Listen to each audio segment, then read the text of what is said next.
But the issue is very serious. Maybe we are facing one of the major point of difficulty of the European Union in the last 10 to 20 years. The solution is not so difficult. Europe does have an approach to this issue. It's the Dublin regulation. It was signed many years ago, but it was reaffirmed and reformed in 2013. Yeah. Italy signed it. The rule is you have to handle these people first, and then they stay with Italy. Yes. Now, are you saying that that doesn't work? Dublin has to go?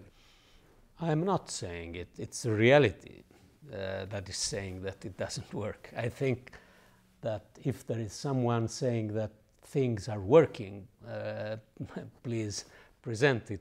But have you tried? Is Italy trying? Our reporters say they've seen people come in. No effort is made to process the refugees as they come into Italy. We are working on this. Do you regret signing the Dublin regulation? No, we are playing our part, and I heard Chancellor Merkel a couple of weeks ago saying that due to the great flow of migrants, they couldn't for a couple of weeks respect the Dublin rules, and it was Germany. So we have to know a very simple reality, that those rules were established with a phenomenon very different from the phenomenon we are facing now.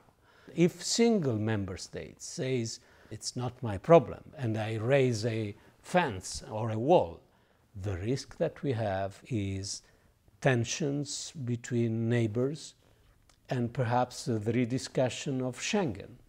Let's briefly talk about Schengen. You agreed not to have borders, but there was no agreement to have a common immigration and asylum policy. Was that a mistake? Now I think it was a mistake, but honestly,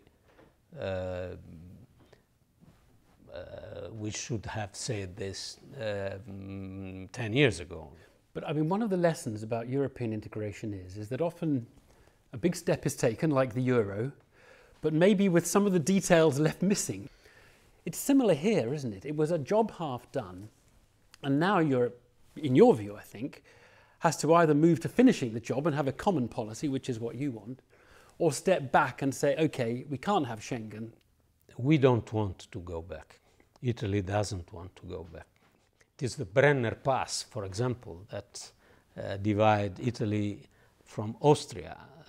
Will we have again a frontier at the Brenner Pass, or at Ventimiglia between Italy and France? This will have very negative consequences in economy, first of all, but also I think psychologically, culturally.